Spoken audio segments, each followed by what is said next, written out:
Welcome back my YouTube channel Agri Icon में आप लोगों का एक बार पुनः स्वागत है।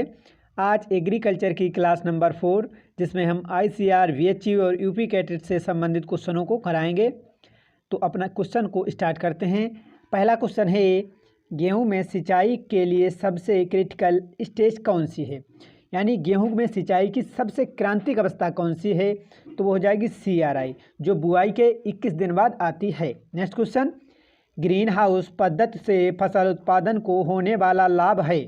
तो ग्रीन हाउस पद्धति से फसल उत्पादन में लाभ होता है कि फसल आप सीजन भी तैयार हो जाती है। नेक्स्ट क्वेश्चन, बीटी कपास का सबसे ज़्यादा क्षेत्रफल कौन से प्रदेश में है? तो बीटी कपास का सबसे ज़्यादा क्षेत्रफल महाराष्ट्र राज्य में है। किसमें है? महाराष्ट्र राज्य में। नेक्स्ट क्वेश्चन की तरफ बढ़ते हैं। धान के खेत में कौन सी गैस ज़्यादा निकलती है? तो धान के खेत में मैथेन गैस यानी CH4 अधिक निकलती है। नेक्स्ट क्वेश्चन, गेहूं के खेत में फ्लेरिस माइनर, इसी को हम गेहूं का मामा या गेहूं का नकलची खरपतवार या गुल्ली डंडा भी बोलते हैं, की रोकथाम के लिए कौन सा खरपतवारनाशी काम में हम लेते हैं? तो ये हो जाएगा आइसोप्रोट्रान। क्या हो जाएगा? आइसोप्रोट्रान। नेक्स्ट क्वेश्चन, दलहनी फसलों किसका अच्छा स्रोत है? यानी दलहनी फसलों में क्या पाया जाता? तो दलहनी फसलों में मुख्यतः प्रोटीन पाई जाती है। क्या पाई जाती है? प्रोटीन। नेक्स्ट क्वेश्चन, दलहनी फसल, तो ये हो जाएगा कम अवधि की फसलें हैं। नेक्स्ट क्वेश्चन, करनाल बंट नामक रोग किस फसल से संबंधित है? को करनाल बंट नामक रोग गेहूं से संबंधित है, कवक के कारण होता है, कवक का नाम निबोसिया इंडिका होता है। नेक्स्ट क्वेश्चन की तरफ हम बढ़ते हैं। निम्न में कौन सा पोषक तत्व पौधों के लिए आवश्यक नहीं है? तो मैग्नीशियम, गंधक, तांबा ये पौधे के लिए आवश्यक तो होता है और आर्गन तत्व पौधे के लिए आवश्यक नहीं होता। पौधों के लिए 17 तत्व आवश्यक होते हैं। नेक्स्ट क्वेश्चन, निम्न में कौन सी किस्म गेहूं की नहीं है? तो राज 3077, लोक वन और राज 3777 ये सब किस्में गेहूं की हैं। GNG 663 एक किस्म गेहूं की नहीं है। नेक्स्ट क्वेश्चन की तरफ बढ़ते हैं। पेडी या रेट्यूनिंग निम्न में किस फसल से संबंधित है? तो पेडी या रेट्यूनिंग गन्ना से संबंधित है। नेक्स्ट क्वेश्चन की तरफ बढ़ते हैं। खरपतवार नियंत्रण के लिए 2,4-D सुरक्षित रूप से कौन सी फसल में उपयोग किया जाता है? तो ये हो जाएगा गेहूं। क्या हो जाएगा? गेहूं। अगला question, 100 kilo single super phosphate में कितने किलोग्राम फास्फोरस होता है? तो सिंगल सुपर फास्फेट में 16 किलोग्राम होता है। अगला है, राजस्थान में रबी के दौरान फसलों के सबसे ज़्यादा क्षेत्र की सिंचाई निम्नलिखित द्वारा की जाती है। मतलब रबी के मौसम में राजस्थान में सबसे ज़्यादा सिंचाई किससे की जाती है? तो वो हो जाएगी कूपों एवं नलकूपों से। नेक्स्ट क्वेश्चन, दक्षिण पूर्व राजस्थान में ज्वार फसल की जगह कौन सी फसल ने ले ली है? यानी जो पहले ज्वार की फसल दक्षिण पूर्व राजस्थान में होती थी उसकी जगह किस फसल ने ले ली है? तो वो हो जाएगा सोयाबीन। किसने ले ली? सोयाबीन ने। वहीं हम बढ़ते हैं नेक्स्ट क्वेश्चन। नेक्स्ट क्वेश्चन है, सोयाबीन की सबसे अधिक उपज देने वाली कौन सी किस्म राजस्थान के सबसे बड़े क्षेत्र में उगाई जाती है? तो हो जाएगी मोनेटा। क्या हो जाएगी? मोनेटा। अगला क्वेश्चन, खरीफ में अधिकतम उपज प्राप्त करने के लिए क्या करना चाहिए? तो बीज जलसिक्त करने वाली वर्षा होने के ठीक बाद डालना चाहिए। अगला क्वेश्चन है, गन्ने की फसल के लिए नाइट्रोजन की प्रति हेक्टेयर औसत आवश्यकता होती है। तो गन्ने की फसल के लिए नाइट्रोजन की औसत आवश्यकता 125 से 150 किलो। वहीं हम पेड़ी की बात करें तो पेड़ी में नाइट्रोजन की मात्रा थोड़ी बढ़ जाती है। नेक्स्ट क्वेश्चन, एक बार डाली गई जैव खाद फसल उत्पादन में कितनी अवधि के लिए प्रभावी रहती है?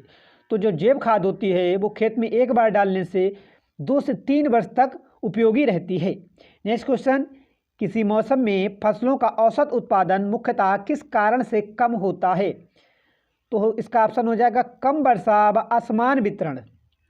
अगले क्वेश्चन की तरफ बढ़ते हैं। ब्रीडर द्वारा बढ़ोतरी उत्पादित तथा सप्लाई के लिए किए गए बीज को कहा जाता है? तो वो कहा जाता है मूलाधार बीज। क्या कहा जाता है? मूलाधार बीज। नेक्स्ट क्वेश्चन, फसलों में उर्वरक के पोषण की अधिकतम दक्षता प्राप्त करने के लिए इसे डाला जाना चाहिए?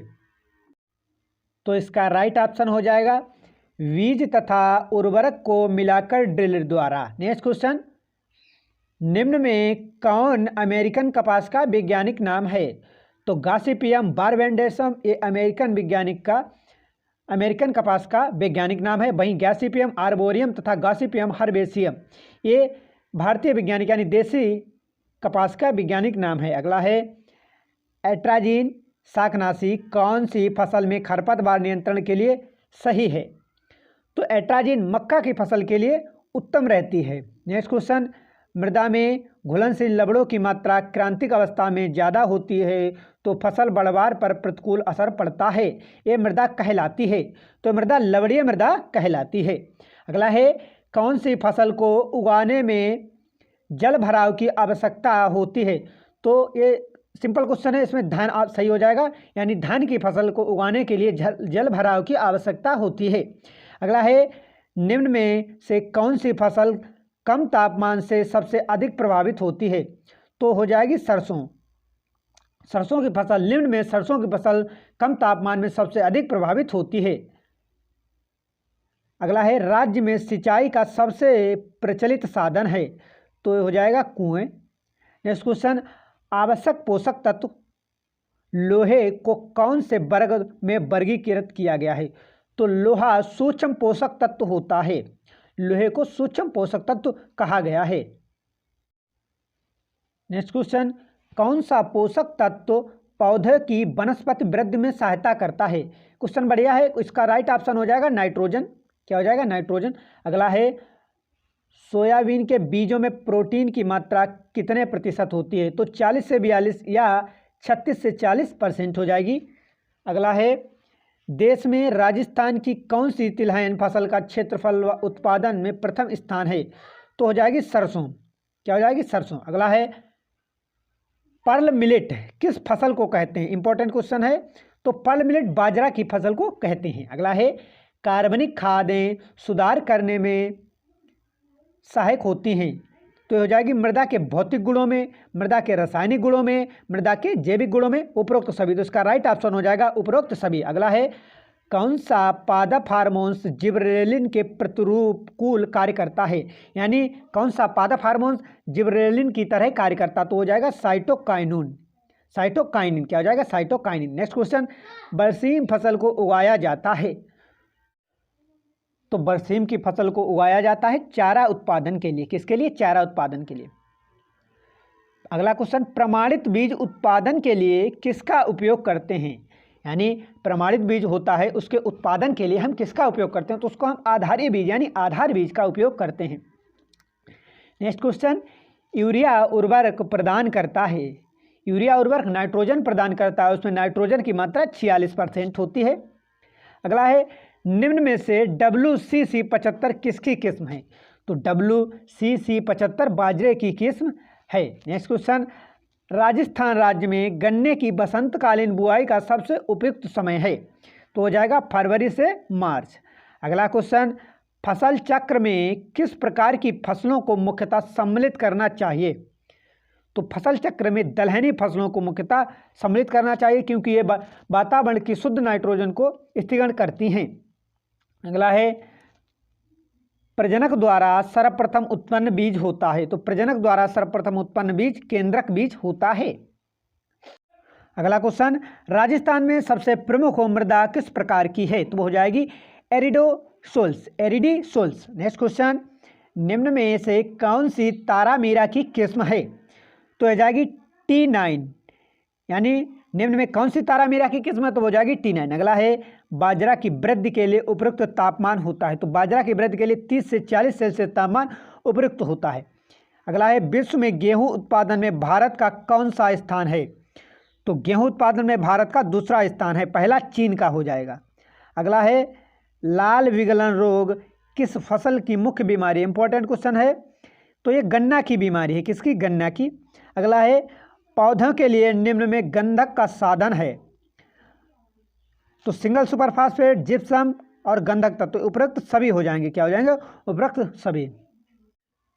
नेक्स्ट क्वेश्चन, तंबाकू की फसल में कौन सा पोटाश युक्त उर्वरक प्रमुख रूप से उपयोग में लिया जाता है? तो हो जाएगा पोटेशियम सल्फेट यानी K2SO4। इसका प्रयोग तंबाकू में पोटाश के लिए मुख्य रूप से लिया जाता है। अगला है निम्न में कौन सा पोषक तत्व पौधे के लिए ऊर्जा स्रोत के रूप में जाना जाता है? तो हो जाएगा फास्फोरस। से क्वेश्चन इंपॉर्टेंट है, तो वीडियो अच्छा लगे तो इसको लाइक करना तथा चैनल को सब्सक्राइब करना। मिलते हैं नेक्स्ट डे नेक्स्ट क्लास के साथ।